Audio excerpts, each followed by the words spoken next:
Happy Saturday morning, everyone. Taking a live look outside this morning on Horsetooth Reservoir with the sun perfectly placed between two icicles.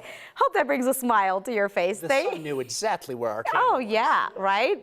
We planned that whole thing. Thank you for sharing a part of your Saturday with us. I am Anisha here along with Mark. That reminds me that winter is not over. It is not over, unfortunately. As much as we thought that spring was here, it is still winter. We had a little bit of wishful thinking there, but waking up to a little bit of snow out there, Greg. Another kind of gloomy day a little bit. Guess what? Spring is returning tomorrow. There you go. We're in fake spring. We're in fake spring. It's not a long wait. No, it's not a long wait. Yeah, not the best 2 days in a row. Yesterday wasn't too great. Today, pretty similar. Some more sunshine this afterone, though. We pay you for good news. I know. I'll talk to our boss. We can possibly get a bump. Get a bump we in don't the like raise. bad news. Yeah, no bad news. Sun on a Saturday afternoon. Come on, we do not need any bad news on a Saturday morning. Only good news, we are going to be getting some sunshine for us this afternoon as we get ready for below average temperatures, of course. Highs only in the upper 40s and lower 50s for today. Tomorrow, though, that's a great day to get outside. Before we get into that, let's chat about this winter weather advisory that we have in effect up until 9 o'clock this morning. We still have to talk about it. There's not going to be a whole lot more snow. I'd say around 1 to 2 inches at the very, very most as that system continues to track down to the south and east of the I-70 corridor. Lamar is going to be dealing with a little bit of snowfall over the next couple of hours. Same thing goes for portions of southeastern Colorado and the panhandle of Oklahoma and Texas. Otherwise, things aren't going to be too bad, just on the chillier side for today. We can already see that with temperatures only in the upper 20s and lower 30s. High temperatures in the upper 40s and lower 50s this afternoon. Winds coming out of the northwest anywhere between 10 to 20 miles per hour. Overnight lows dropping down into the 20s and 30s. High temperatures for tomorrow, though, back in the 60s. Plenty of sunshine on the way. And it's going to be mild on Monday and Tuesday, too. I'll talk about that as I'm tracking our next system pushing in on Wednesday and Thursday in my full forecast. Greg, thank you. Right now, Aurora Fire Rescue says one person is in the hospital after being rescued from a fire at the Place Setter Motel in Aurora. It started just after 4:30 this morning. The hotel is located on Colfax near I-225. Firefighters say the fire was only in one room. People in nearby rooms were evacuated. Aurora Fire says they did rescue one person who sustained life-threatening injuries. They were taken to a nearby hospital. The fire is now under control, and Xcel Energy is on scene working to restore power for the 9 units at the motel. We'll be keeping an eye on this and updating you throughout the morning as we learn more. And the investigation is continuing this morning after police in Northglenn shot and killed a suspect last night. Investigators say they were negotiating to get kids out of the apartment that they were barricaded in. Thornton and Northglenn police say a suspect barricaded himself at the Aspen Park Apartments off of Malley Drive. Investigators say he was wanted for violating probation on an attempted murder case. Police say that there was a woman, 3 small kids in the apartment with the suspect, and while police were trying to get the kids out, they heard gunshots in the apartment. Police say a Thornton officer hit the suspect when they opened the patio door and fired more shots. Police have not identified the suspect, and it is still unclear if the women and the kids were hurt. A man is in jail after taking a Denver police officer's badge and then using it against him as a weapon. Police were called to a welfare check in the 600 block of North Pennsylvania Street. While an officer talked to the caller on scene, the person who the welfare check was for came out of the building, ripped off the officer's badge, and used it to cut the officer.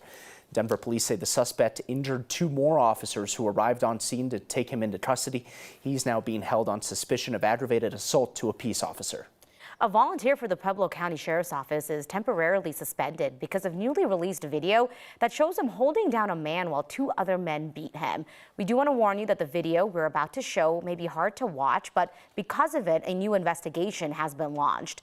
In September, Doug Cullison made a citizen's arrest of Alex Montoya.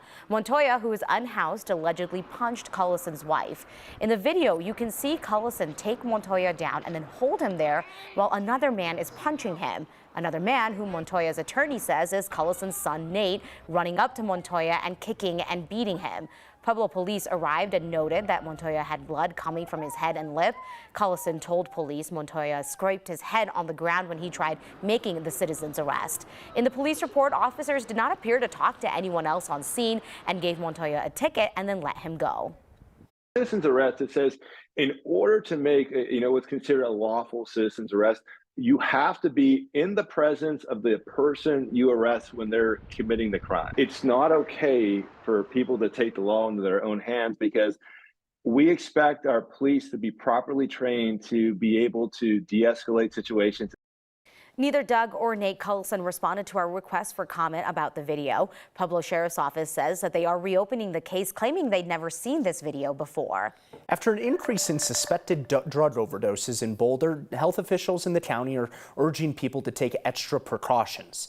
Compared to last year at this time, Boulder County Public Health estimates fentanyl-related emergency visits have increased by 100%. This week, Boulder police say they responded to 5 suspected fentanyl overdoses in 36 hours alone and have responded to 25 reported overdoses this year. Health officials advise residents to carry naloxone, or Narcan as it's commonly known, and always call 911 if you suspect someone has overdosed. But after that recent fentanyl law was implemented that made possessing 1 to 4 grams of a drug with fentanyl in it a felony, some people were hesitating to call 911. They were scared they were going to get in trouble, despite state leaders and district attorneys like in Boulder saying that wasn't going to be the case. State lawmakers heard that concern and passed a bill this session to specifically mention synthetic opioids are covered by the Good Samaritan law. The bill says a person cannot get in trouble for certain criminal offenses if they report an overdose to an emergency responder and cooperate with law enforcement and in good faith are trying to help someone during an overdose. It also makes it a drug misdemeanor versus a felony for distribution or sales when a person reports an overdose, stays at the scene, and cooperates with emergency responders. Investigators in Superior are looking into 2 suspicious grass fires within the past week. Both were burning in the area of 7200 Coal Creek Drive. The first fire was reported on April 8th and the second just this past Tuesday. The Boulder County Sheriff's Office says both fires were close to each other and are very similar. They say it's possible the fires were intentionally set. Sheriff's Office is working with Mountain View Fire Rescue to determine the cause and the origin of those fires.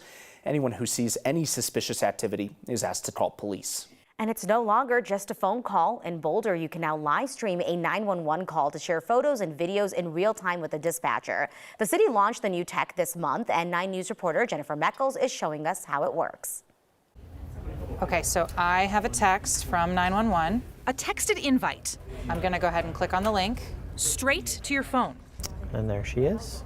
Oh, hi, it's me. We can initiate the chat here. Connected directly to Boulder's 911 system on a live stream. So we've been live with it for about a week now. And that is Brad Riggin, the 911 communications manager. The idea is just to get more information to our dispatchers, have an extra tool so that they can get the right resources to the right place more efficiently. If you accept the dispatcher's invite, and you can choose, they can see and hear from your phone in real time. We have the video and their location, and it will track them if they start moving. And we're going to have better information on who our suspects are, what they look like. Putting earlier eyes on the emergency situation, a wildfire location, a lost child or a confused hiker, even a detailed suspect description. I can think of numerous instances in which we've been on calls and or we've arrived on a call and we received the wrong information from the witness because they were caught up in the moment, the stress of the situation, and they gave us the wrong description of the suspect, and the suspect would walk right past us. And for callers who need to stay quiet or discreet, If they're trying to hide or not be heard, we can do that. dispatchers can text you or even turn your phone's screen dark. So it's a great safety feature for some of our vulnerable victims in the community. In Boulder, 911 is now more than just a phone call. It is going to give us real-time capability of seeing exactly what is happening in that call that we're responding to, and that's going to be crucial. Boulder said the new program actually didn't cost them anything. It's an add-on feature to the program they're already using. They've only tried it once, but the caller had bad service and the call was dropped. Texting 911 is only getting more popular, and they think this live stream option will get there someday too.